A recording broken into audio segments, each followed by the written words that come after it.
കാലാവസ്ഥയിലേക്കാണ് ഇനി ഉത്തരേന്ത്യയിലെ പല സംസ്ഥാനങ്ങളിലും ശക്തമായ മഴ തുടരുകയാണ്. ഗംഗ യമുന നദികളിൽ ജലനിരപ്പ് ഉയർന്നു. കനത്ത മഴയെ തുടർന്ന് ഹിമാചൽ പ്രദേശിലെ കർസോഗിൽ സ്കൂളുകളും കോളേജുകളും അടച്ചു. ആളുകളെ സുരക്ഷിത കേന്ദ്രത്തിലേക്ക് മാറ്റി തുടങ്ങി.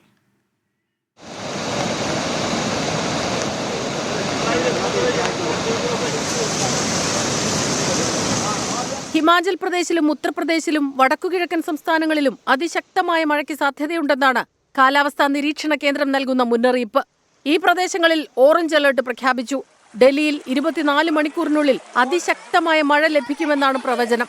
കനത്ത മഴയെ തുടർന്ന് ഗംഗാനദിയിലെ ജലനിരപ്പ് മണിക്കൂറിൽ 4 സെന്റിമീറ്റർ എന്ന തോതിലാണ് ഉയരുന്നത്. ഗംഗാതീരത്തുള്ള ക്ഷേത്രങ്ങളിൽ വെള്ളം കയറിയതോടെ വാരാണസിയിലെ ഗംഗാ ആരതിയുടെ വേദി മാറ്റി. ഗംഗ യമുന നദീതീരത്ത് താമസിക്കുന്നവരെ സുരക്ഷിത സ്ഥാനത്തേക്ക് മാറ്റിപ്പാർപ്പിക്കുകയാണ്. ഉത്തരാഖണ്ഡിലും അതീവ ജാഗ്രതാ നിർദ്ദേശമാണ് നൽകിയിട്ടുള്ളത്. വരുന്ന 3 ദിവസം കൂടി ശക്തമായ മഴ തുടരുമെന്നാണ് മുന്നറിയിപ്പ്. ഹിമാചൽ ഉത്തരാഖണ്ഡ് മഴക്കെടുതിയിൽ ഇപ്പോഴും രക്ഷാപ്രവർത്തനം പുരോഗമിക്കുന്നു. ആയിരക്കണക്കിന് ആളുകളാണ് വിവിധ ദുരിതാശ്വാസ ക്യാമ്പുകളിലായി അഭയം പ്രാപിച്ചത്. 24 ഡൽഹി.